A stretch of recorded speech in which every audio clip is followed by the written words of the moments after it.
Welcome to the Create on Purpose podcast with Kimberly Michelle. I think loneliness is becoming one of the biggest problems that we don't talk about.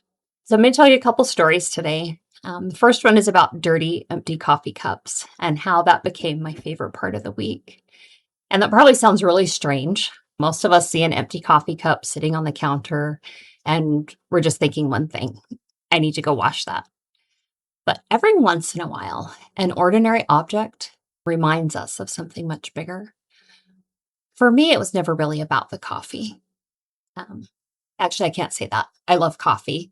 So it was kind of about the coffee, but it was more about having a connection with someone and someone to talk to over that cup of coffee. Years ago, I had this friend in the neighborhood who would stop by about once a week. And back then, there wasn't an espresso machine sitting on my counter. I still don't have an espresso machine, but there weren't fancy syrups or freshly ground beans. It was literally just an ordinary cup of coffee. We'd sit at the kitchen table for an hour or two. Sometimes we'd solve world problems. Sometimes we would laugh until our coffee went cold. And sometimes we would just talk about absolutely nothing.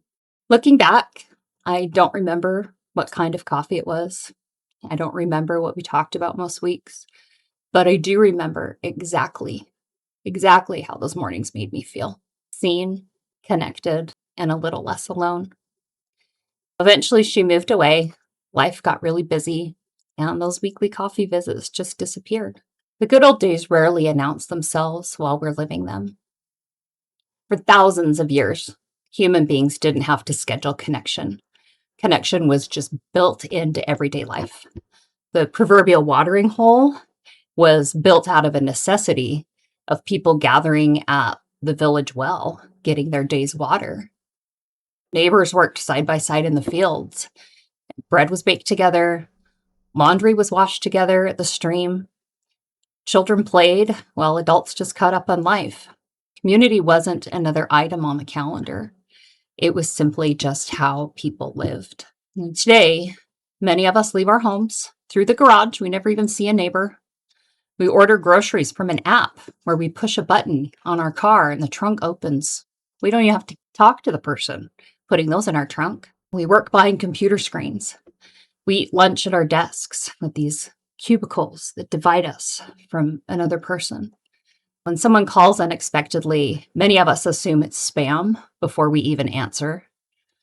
We have become incredibly efficient, but I'm not sure we've become more connected. Another thing happened this week that reminded me of all of this. I was standing in line at an ethnic grocery store. There wasn't a self-checkout line. There wasn't an express lane. There was literally one lady at the counter, massively long line. I hadn't grabbed a basket. I was planning on grabbing just one thing, but of course, I grabbed a few more. So there I stood, right, trying to balance everything in my hands without dropping anything. And the woman that was standing behind me was in exactly the same situation. Her hands were completely full. Neither of us could pull out our phones. There wasn't a free hand to scroll our social media, no checking emails, no pretending to be busy. So instead, we just started talking. And at first, it was simple. Ooh, what are you making with that? One question turned into another. We talked about recipes. We talked about favorite foods. We actually talked about the medicinal qualities of things she was buying.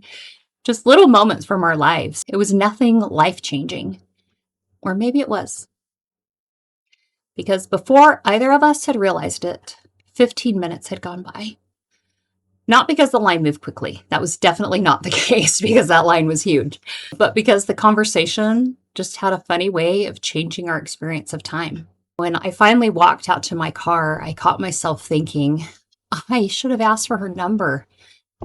Isn't that interesting? A complete stranger, 15 minutes. And suddenly I wished I had known her better. Last week, we talked about missed opportunities and how sometimes the opportunities we miss never come around again. This week, I have been wondering if that applies to people too. How many future friendships have we walked right past? How many conversations never happened because one or both of us reached for our phones? How many people are sitting in the same loneliness that we're feeling? waiting for someone to simply say hello. Technology has given us incredible things, the ability to talk to people around the world, to learn almost anything instantly, to reconnect with people we haven't seen in years. And I am so grateful for those things. This podcast, in fact, exists because of technology. But technology was never meant to replace human presence. It was meant to support it. And somewhere along the way, many of us started confusing connection with contact. We have hundreds of followers, thousands of messages, dozens of notifications, and still, some people can't remember the last time they sat across the table from another person long enough for the coffee to get cold. And maybe that's why those dirty, empty coffee cups mean so much to me. They remind me that the best conversations didn't happen because someone planned the perfect event. It happened because someone chose to be present. So maybe this week, instead of sending another text, invite someone to coffee, to your house if you feel safe. Don't worry if it's fancy. Mine certainly wasn't. Maybe stand in line without pulling out your phone. Maybe ask someone what they're making for dinner. Maybe just smile at someone first. Maybe the next meaningful relationship in your life isn't waiting online. Maybe it's standing right behind you at the grocery store. Have you ever met someone for just a few minutes and thought, I really wish we had stayed in touch? Tell me that story in the comments. Let me know I'm not alone, please. Thank you for joining me today on the Create on Purpose podcast. If this episode resonated with you, I would love for you to share it with someone who could use a little more human connection this week. Till next week, create on purpose.